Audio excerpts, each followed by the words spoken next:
Well, after that dramatic introduction, I'll be discussing the number of shares on the market and how that influences and impacts on a stock's price movements throughout the day. So what I have here as an example is MXR. So you want to search for a document called the 3B, the Appendix 3B, that has all the information about a stock and the number of shares on the market. So it'll look like this, and you want to scroll down to section 8. So this is MXR from last year. This isn't the most recent document, but I just want to highlight the impact of what happens when you have too many shares on the market. So if you're just quickly browsing this document, you want to see section 8, and it has just under 3.5 billion shares. The other sections are worth reading, of course section 9 particularly, and you just want to have a quick glance at other information, but the key component here is section 8. So let's have a look at what it looks like when you have 3.5 billion shares. This is what it'll look like, right? The bottom tick here is 001, this is 002, and of course 003. And what happens is every tick is about $3.5 million. So at the absolute lowest, 0.001, it'll be 3.5 million roughly, and 002 will be 7 million, and 10.5, and so on. So every tick up that's pushed changes the market cap quite substantially.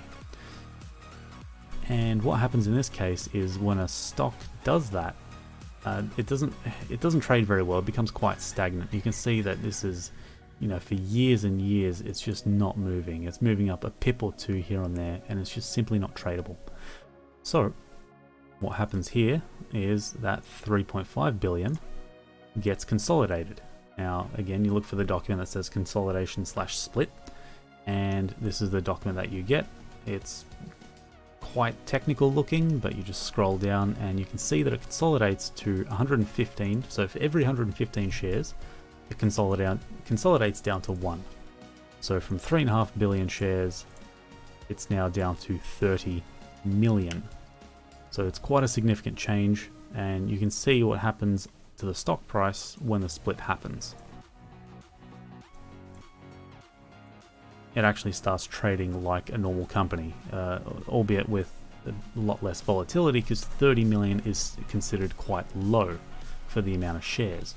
Now why this happens typically is so companies can do capital raising in the future, so do more dilution. You've got 30 million shares, you do a capital raise, and then you push it to get more money, and then suddenly you've got 50 million shares, 80 million shares, 100 million, and then all the way up to the billions and billions and billions again. So it's kind of a repetitive cycle. So what we have here, the MTC, MTC has, if we scroll down,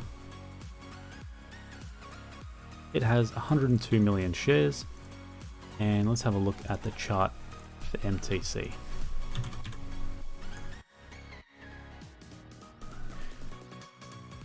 This was basically, if you bought it from open, it'd be about a 4-bagger, right? So 400% gain if you bought it right on open at just under 3 cents and to just over 12 cents. So intraday, that's quite a substantial gain.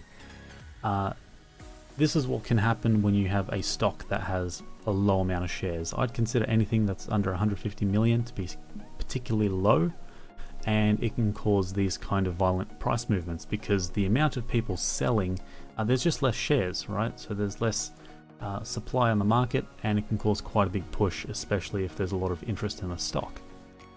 So if we compare that to, say, something like NHL, so if we bring up the NHL document, we can see they have 750 million shares.